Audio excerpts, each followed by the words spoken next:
why do you believe that so strong? And then you have to unlearn that. You have to say, okay, that is not something that I'm going to believe to be true anymore. There was so many things that I believed to be true that I had to realize, why do I think that's true?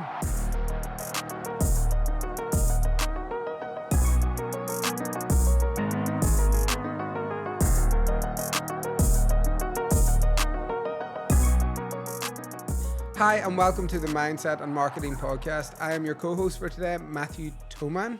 And I am Sharon Kirkpatrick. On the Mindset and Marketing Podcast, our commitment to you is to give you jargon-free information that will benefit you, whether you're starting a business, growing a business, or just if you are interested in what's going on in our lives, because it seems to be a lot. We're talking a lot about that. Ourselves? Probably Wouldn't more. be like us. I know. I'm going to try and stop that. I'm going to try and pull back a wee bit from that. You just cut me off. Feel free if I start to ramble. Okay. See him. Yeah.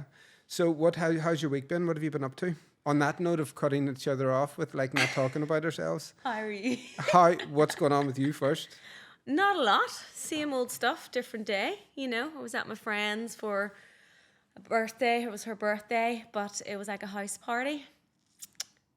Don't miss those days. The problem with a house party is that there is no end. You can't get chucked out of, your own house. Did you but then it all depends on how much drink you get in and stuff. It's just guaranteed that it's flowing for the whole night. No, so honest question here, did you vape?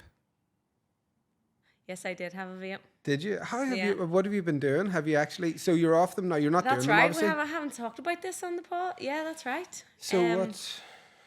So obviously I wanted to give them up. And then I was like, that's not possible. But I thought you did. You haven't had them during the day, have you? No, it was doing well. Well, I am doing well. Yeah. But this is long-winded now. We're spiraling. Yeah. So I was like, right, you're allowed one a week. Do you remember I'd said that's what I have to allow myself? And that's all going well until Switzerland. Oh, seriously? In Switzerland, where the vape's not Everyone really dear, was no? Really, that's the everybody only thing vapes? it wasn't dear.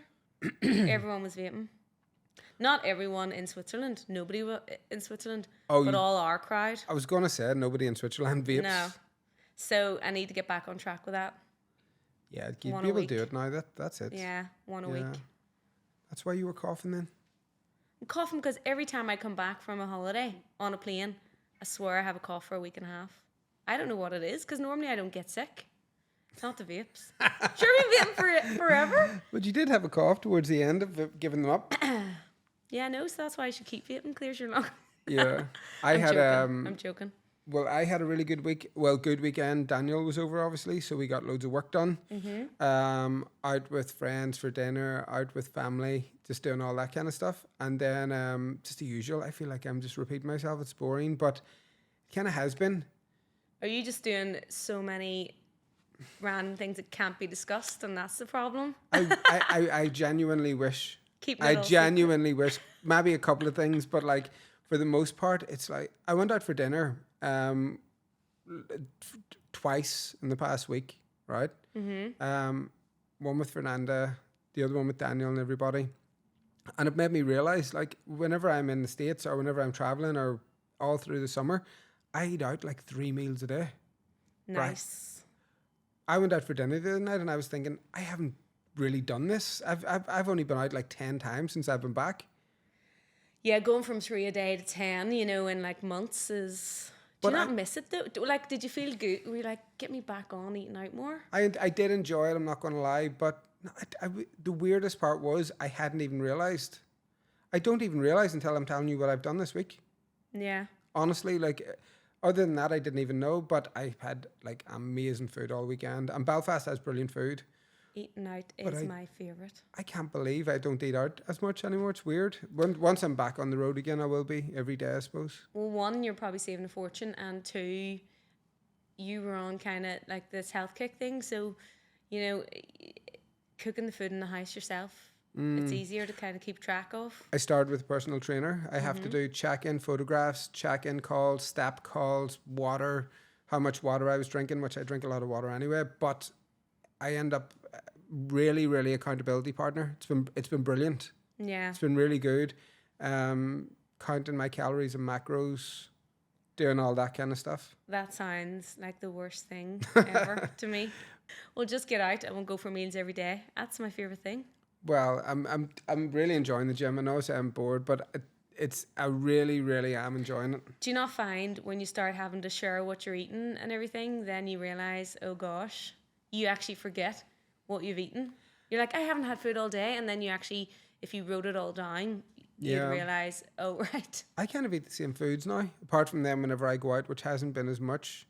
But it's actually good just having that accountability partner. Mm-hmm. It has been good. So what have you been up to? What's been going on with you? That's it, really. Out partying, regretfully so at this point. And I'm also thinking about my new life decision, which is a new tattoo. Okay. Because I got this one, obviously, from a dad, a year and a bit ago. And so I decided, back when I was younger, I got tattoos just off the whim. Okay. And then regret them. Okay. So I was like, right, Sharon, new rule is if you want a tattoo, you have to like it for a year before you get it. So I think I've narrowed it down and I still like it this last 3 months. But now I'm looking at all the ideas and thinking, is that what I want? And where are you going to get it? Probably here. Seriously. Your family's going to go nuts. I know. I actually, do you know what I liked about your last one? It was because it meant something really to you. I want to get this one for the nieces and nephews. Okay. Right? And all of their names begin with E. Edison, Ilaria, Elsie. So I'm thinking tattoo with kind of, and I've got an idea. But then I'm thinking, what if the family decide to have more kids? The better make sure before I get this tattoo, I'm going to get them to sign a contract to say that it is going to start with an E. Actually, did I tell you Kirsty voice memoed me? And said what? She said, me and Addison's watching you and Sharon's podcast, and Addison said, what did Matthew just say there? And Sharon and Kirsty said, oh, he said that he's 41, because whenever I was talking about my age or something a while ago, and he said, oh my God, he doesn't look 41. And he's 6. He's 6. Like, usually kids think that whenever I was his age, my dad was like younger than me. That's so Do you know what I mean? Yeah. So I was like, I sent her a message back. I was like, tell Addison I'll give him like, I'm going to get him a milkshake. I was telling them last night, compliment by the way, because kids speak the truth. He said, because I have him this weekend, and he said, here, I said, Kirsty, where are you going out? His mum. And she said, going into Belfast. And he said, well, you need to be going to Matthew's apartment. Does he? Yeah. Yeah. Oh, it's funny. And he said to me as well, he said he's a YouTuber and he's got infinity subscribers. Okay, very good. Just by doing it every day. Brilliant. So there's a tip for us. Yeah, no, I thought it was so funny now whenever he sent that. That's a dream. I have to admit, see, whenever I was filling out my age now, I never care about age. Like, I genuinely don't. I don't know what 41's meant to feel like. I don't know what, I still feel the same as I did when I was 26. Really, just happy, And, but see, whenever I was going through all of the stuff with the personal trainer, like what age are you? I have to admit, I think it was the first time it ever sank in. I was like, I'm now getting workout programs for someone, do you know? Okay, why are they saying like it's one of the programs, like just bend down and pick up your, slippers? No, like he would, the trainer was completely fine. It was more just me. I was like, God, it was the first time it kind of sank in. Yeah. Horrible. I don't think so. It's grand. I'm the same as you, though. I don't really care about age, It doesn't matter. Yet. I don't think you ever will. I don't think I ever will either. I look at my mum. Look at my mum's like. I know they have the ball. They have the best crack ever. My mum and dad have a better social life than me and you put together. Yeah. I know. So that's probably why we're not afraid. Yeah. Or why we don't care, because we're thinking it just gets better. Judging by them all, it definitely does get better, Yeah. Right, we have to get off talking about us. We said we weren't going to, and I think we went on for a bit there. So we'll jump into your topics then. Yeah, please. So for those that don't know, we obviously have a mindset course out there called The Evolution of Success. Mm-hmm. And it's there's 12 steps to it. There's an online course, and there is the movie, which is free to watch. But one of those, the steps within the program is unlearning your limiting beliefs. Mm-hmm. So I thought it would be worth kind of touching on that today. And obviously you were a big part of putting all of that together. So the evolution of success is like my version of the 12 steps. It's not AA, obviously, but it's 12 steps that I used to help me achieve everything that I set out to. I still use them now, today, all the time. Unlearning your limiting beliefs is something that is really, really prominent in that. And it's really going back and saying, what is it that's holding me back? And having to, why do you believe that so strong? And then you have to unlearn that. You have to say, okay, that is not something that I'm going to believe to be true anymore, right? Now, whenever I started to do this, it ended up being crazy because there was so many things that I believed to be true that I had to realize, why do I think that's true? Yeah. You know, why do I think that, you know, you can't have everything that you want to? So am I right in saying it's like a state of mind that you believe about yourself in terms of like the kind of negative restrictions that you put upon yourself? That's definitely one part to it. But in the movie, we go more in depth to it, which Sharon said it's free and you can go and watch it. It's everything we're taught in school. Like, you have to go to university, you have to, you know, be a doctor, you have to do this because your parents done that. Like, listening to all these different things, you know, you can't have sex before marriage, you're taught in some religions, you know, there's all these different things that you're taught, and we're given the information all the way through our lives from we were born, all the way through school, no matter where you go to within religion. You know, they've got these things that they're telling you and really instilling in you. And so many people take those literally, and so many people embody them and hold on to them forever throughout their whole life, and don't realize that actually, I don't believe that. Yeah. And that belief system that I have is holding me back. Okay, so there's like internal limitations and external limitations. Yeah, pretty much. Yeah. So you've got the internal ones where it's your thoughts going, I can't, I won't, I fear. And then you've got the external limitations, which are kind of the foundations as to how you grew up, who you grew up with, and kind of what they were telling you was right and wrong and what you could do and couldn't do. Back in the day, I can remember that a really good job was classed working for government, working in a government-based job, whether it was a fireman, whether it was in an office-based job, because you got holidays. Being a teacher, you know, you got X amount of months, weeks off in the summer. Whereas, you know, realistically, your salary's capped. You don't have much, you're not being inspired as much because it's not really that creative. And you're working yourself into this job that you're told and all through your whole life that is the best job for you to get. But actually, it just leads you down into a life of misery. Yes, okay. How do people then identify if there's that external belief that's getting in their way? I think this, once you start to sort of understand one part of it, right? So say there's something in your life and you've been told that can't happen, and then you're thinking, well, actually it can, because I done something different and I proved that it was possible to happen. You know, oh, you can't open your own business. It's too stressful. It's too hard. Or people might say, you know, you'll not be able to make money at that in this business. Kira Daly, who I actually had on the podcast once before, she was told by her, I think it was her partner or somebody within her family, no one wants a makeup artist. You're not going to be able to make a career at that.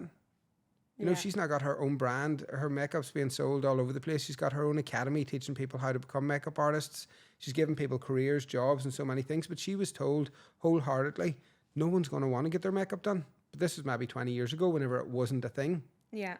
That was, if she had listened to that person, that would have been a limiting belief set upon her by somebody else external. Yeah. And there's so many of them coming in, whether it's from our parents sometimes, you know, because they're trying to protect us, our friends who maybe don't see themselves moving in the direction that you're moving in.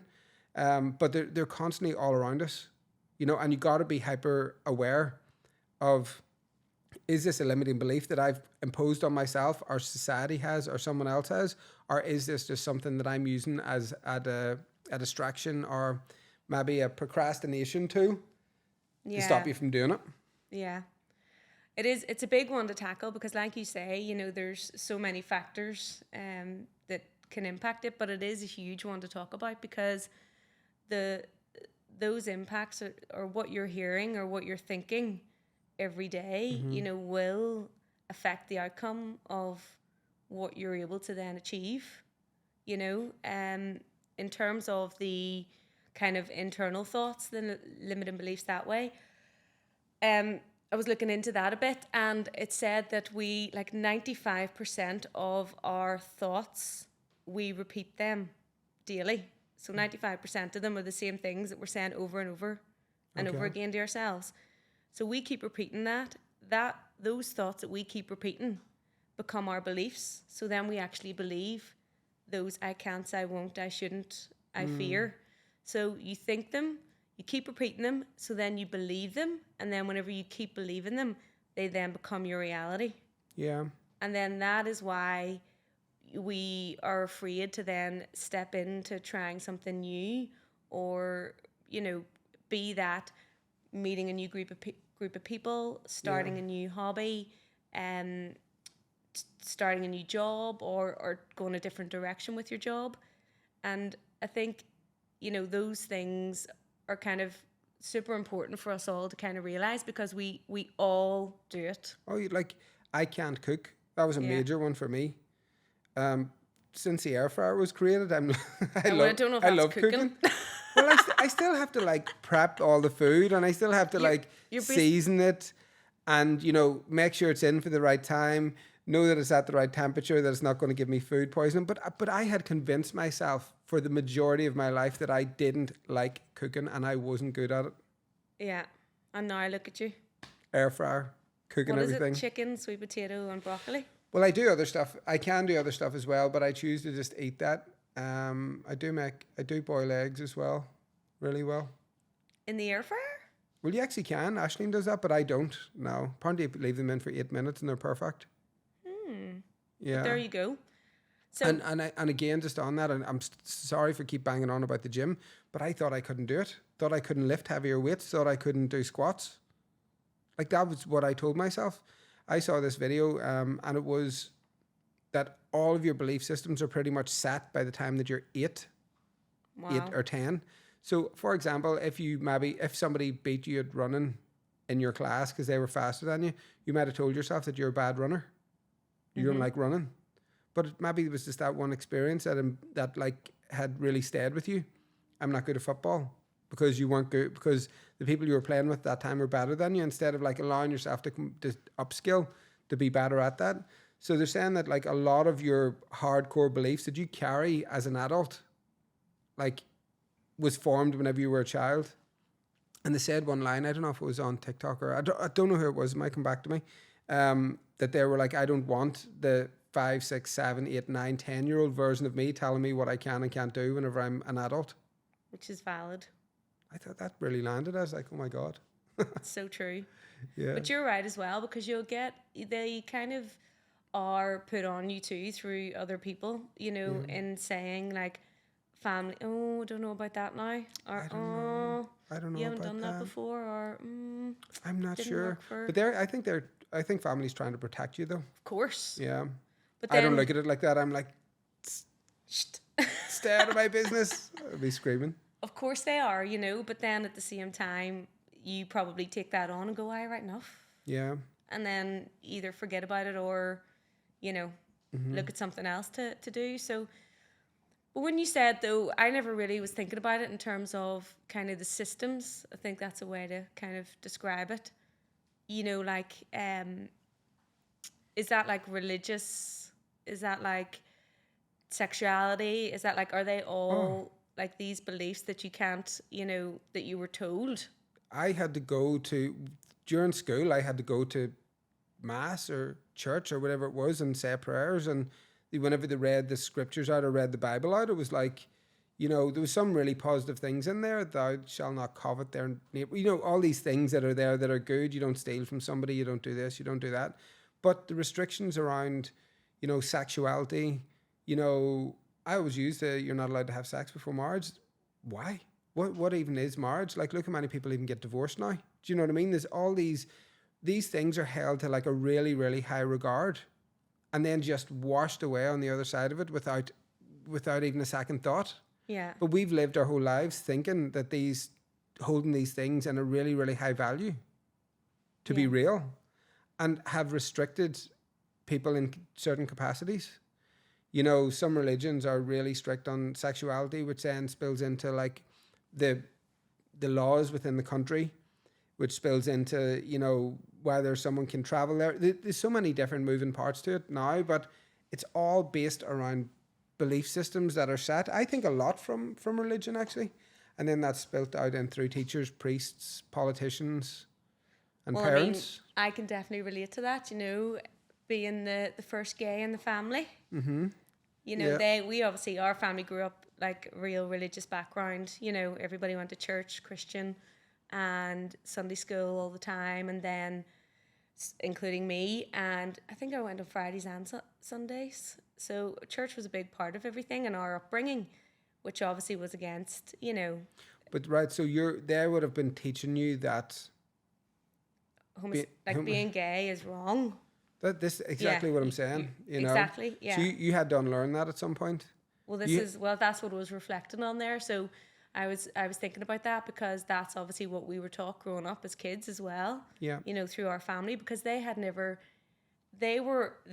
unlearn their belief systems, because that's what they got brought up in, you know, and you can just see how it goes back through the generations.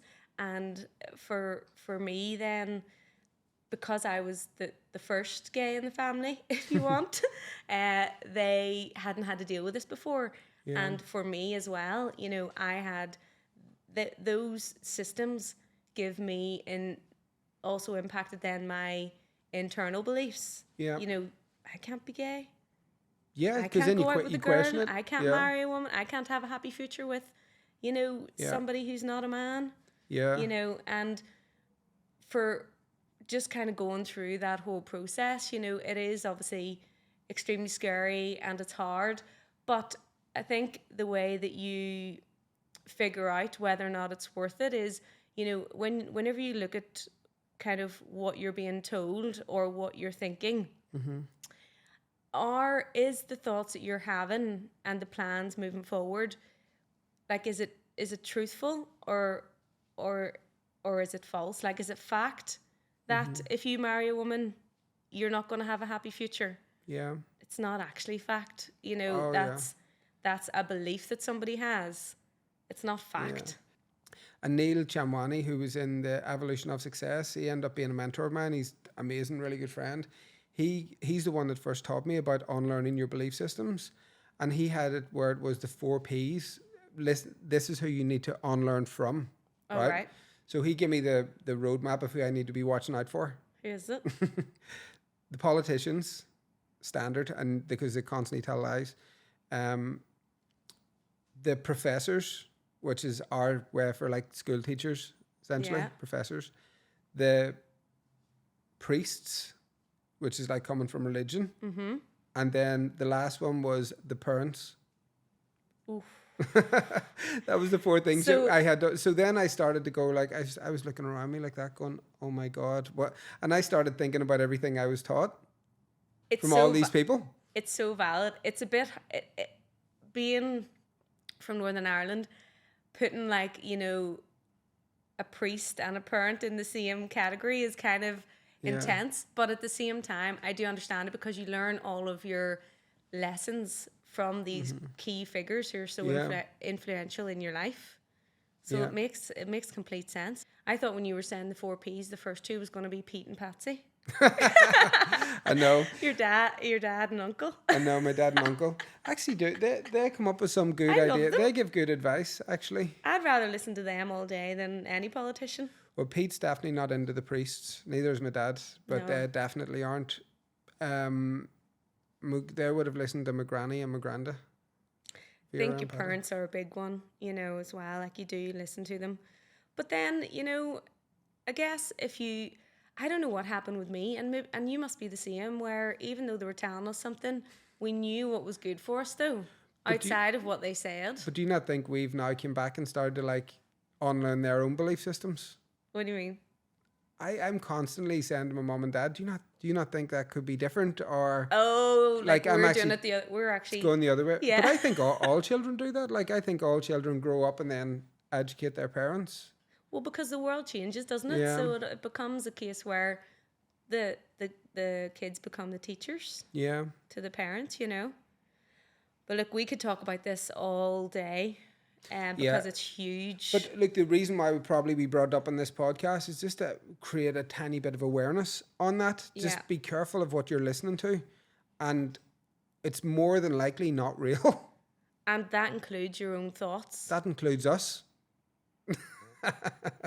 I listened to this thing the other day, and it said, "Don't listen to anything online." And I'm thinking, you're online, and I'm listening to you. That's But so the cool. point is, make your own mind up.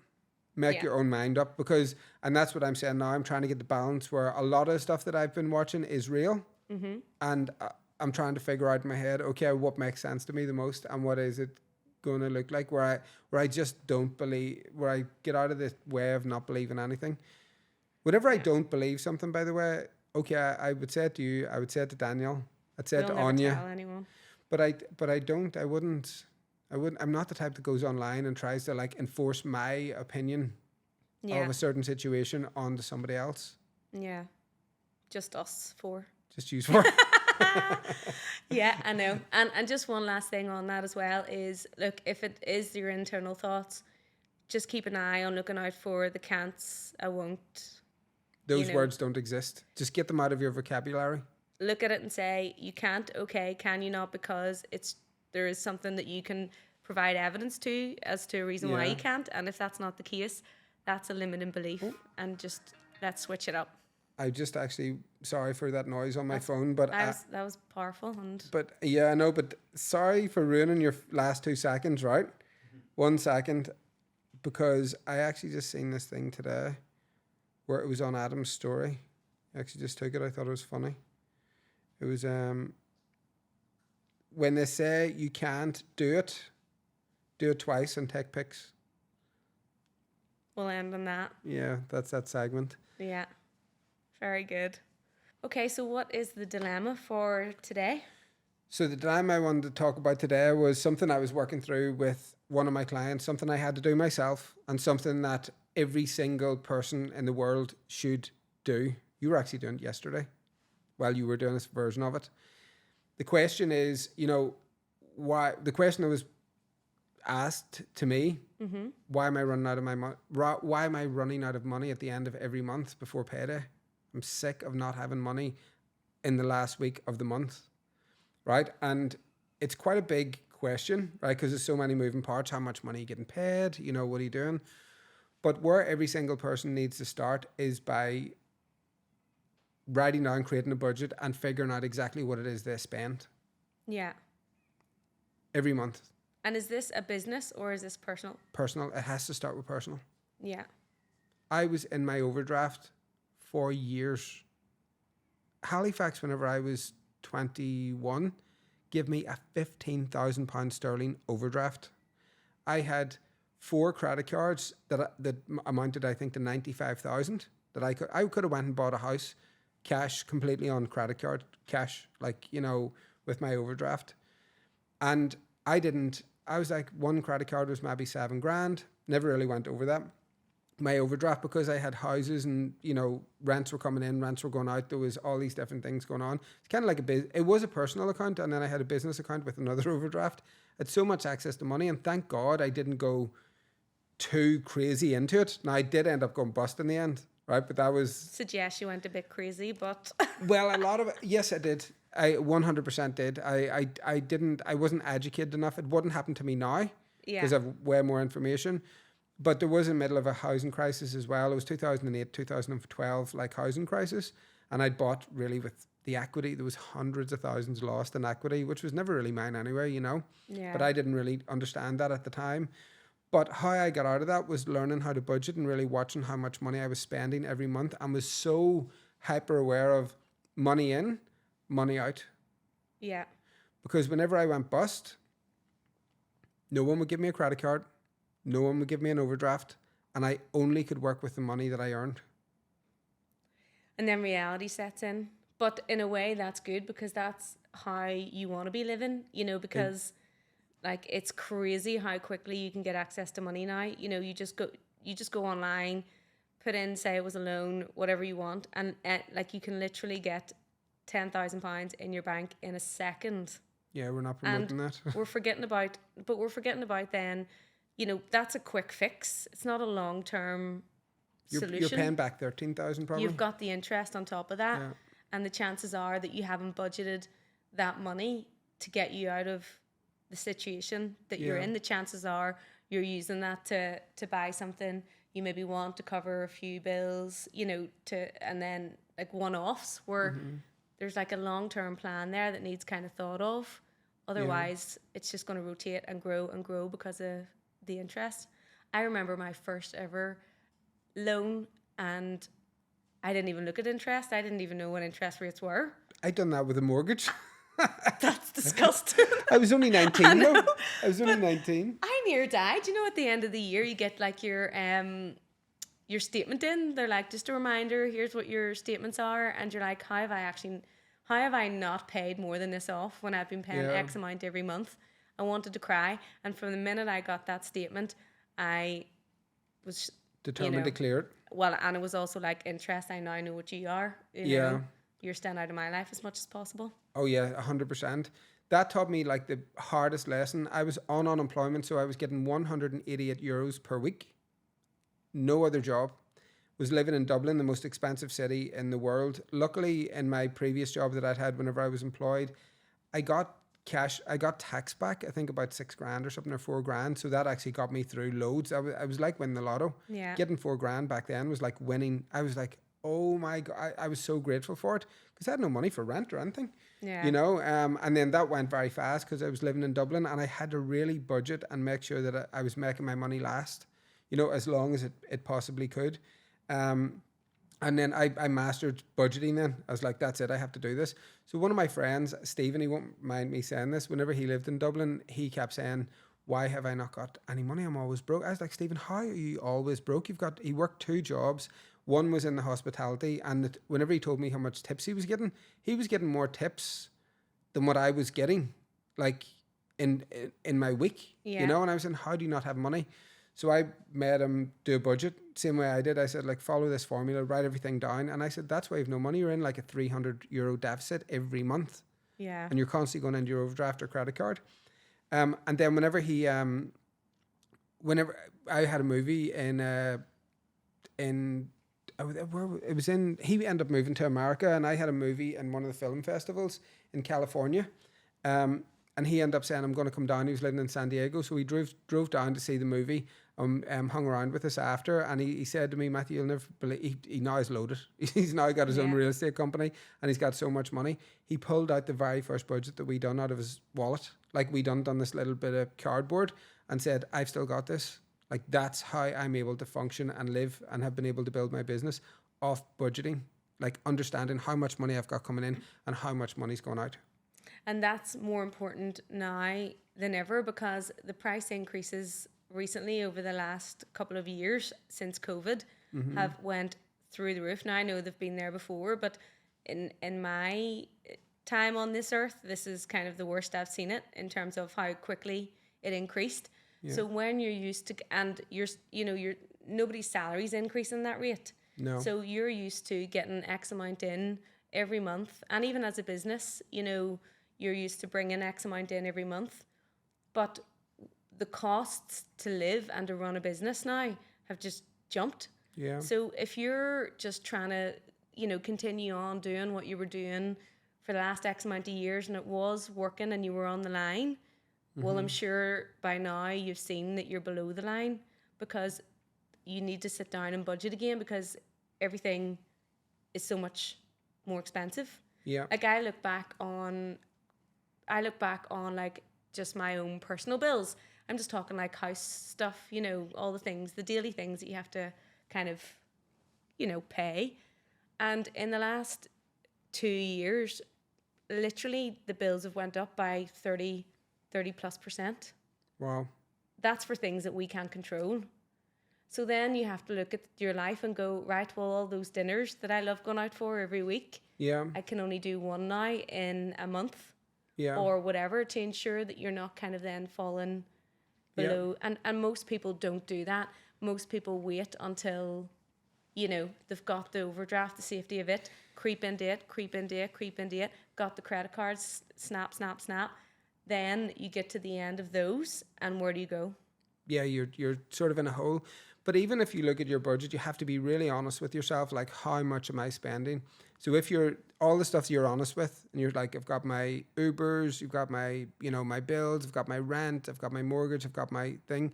Then on the level that you're not honest with yourself, like there is a massive epidemic with people doing drugs, right? You know, there's so many. I sometimes am like very taken aback whenever I hear some stories about or who's doing drugs or how much people are doing like bags of coke or whatever it may be. You think about you've already got your budget down to a T, and you're drunk on a Saturday night, and someone offers you something, bag of something that's like £50, £70, £100, £120. Pay me back next week. Your budget's completely thrown off. You make that decision 3 times whenever you're drunk or out partying or whatever it is. You're maybe £300 to £400 in a hole outside your budget that you haven't budgeted for. Yeah. Right. So whenever I say be honest with yourself, that's the level of honesty. You know. Yeah, so like, I have to relate that to, you know, out at the end of the night drunk, and then you're like, shots, everybody. Probably getting around to shots. Whenever I drank, I flipping paid all. I always wanted to buy everything. I'll get this dinner bill. I'll get this. Yeah, I know. Yeah, so shots all round. I also but I mean, alcohol was nuts for me. Do you know what I mean? I used to go to this pub in Portobello. It was €10 for a pint and your dinner. Like, I don't know, probably a burger and chips or something, you know. And I went and done that nearly every day. But then you'd like £4 pints back then, and I think they're like 8 now, probably €8. Yeah. So you think about even knowing your budget, and you'll realize, hold on a second, I'm living in a shithole, right? Yeah. But I'm spending X amount of money on other people's drink. I'm buying rounds that could actually contribute towards my rent, and I could live somewhere much nicer. So the majority of places where you sleep, where you wake up in the morning, where you shower, where you entertain, you're giving less, you know, money into that, and then more money into Uber, pints, and potentially drugs if you're out, you know, whatever it may be.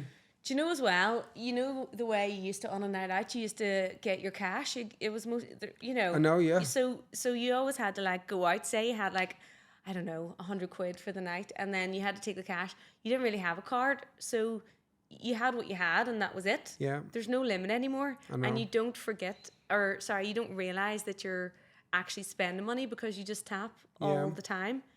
Look, it's I would say, even for the first time in my life, I'm in the supermarket and I'm going, right, well, what's the price of that bread?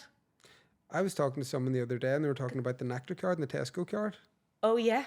Like the amount of discount you get. My phone broke the other week, and it was a disaster. I had the Tesco card on it, and I was going through Tesco's doing a shop, and I realized I could see the wee yellow sticker, you know, to say discount, and I didn't have a Tesco card. Phoned my mum straight away. Mum, can you send me a picture of your Tesco card, because I'm getting this discount here? Because things are dear, but the whole point is, like you said, we just need to be more aware of it. Full visibility. Yeah, full visibility. Yeah. Yeah. Because at that point you can say, God, I've actually got a bit more money, or I can save. It's not to say that this question definitely was, I'm coming to the end of the month and I've no money left. Yeah. We've all been there. Mm-hmm. Like, and that was one of the things that I really, really hated working for somebody, because I was capped on how much money I could make. Yeah. Whereas as soon as I had my own business, the sky was the limit. And I needed that freedom in my mind. Do you know that? And that's why, like, you know, understanding that you can make more money if you want, that is something that is psychologically for me changed the game. Mm-hmm. You know, because I knew how much money I needed to live. And I'm not ever advising anybody to spend less money. I always think spend more. Spend more money. If that's the lifestyle you want, do it more. Spend more money. But put yourself in a position where you can make it. Yeah. That it's not going into an overdraft. That it's not going onto a credit card. Do you know what I mean? Mm-hmm. And even from, you know, a business perspective, there might be businesses out there, especially startups, you know, who are just maybe, there's a lot of initial whenever you're starting a business, there's a lot of weight at the front end, you know, of capital to get that business up and running before you're starting to see the money coming in, you know. So potentially a lot of businesses, if you're doing it for the first time, will find that in their first year or whatever, they're just about breaking even, or they're at a loss because, you know, it takes money and it takes a while for the business to come. But it's just kind of thinking about that too. And the same applies if you kind of look at your budget for that business and you work with somebody. There's free advice out there too, where they can help you create a business plan so that you're more comfortable with understanding that this first year is probably going to be a loss or a break even. Yeah. And we're going to start to see the return in years 2, 3, so on and so forth. If you have that plan and you have that understanding of the kind of those elements, you can then mentally prepare for them instead of either one, making rash decisions because you're thinking it's not working and then just throwing all that money you've invested out the window, or two, overspending to try and get the return you know, quicker. Oh, understanding your break even in your business is the only way to run a business. Yeah.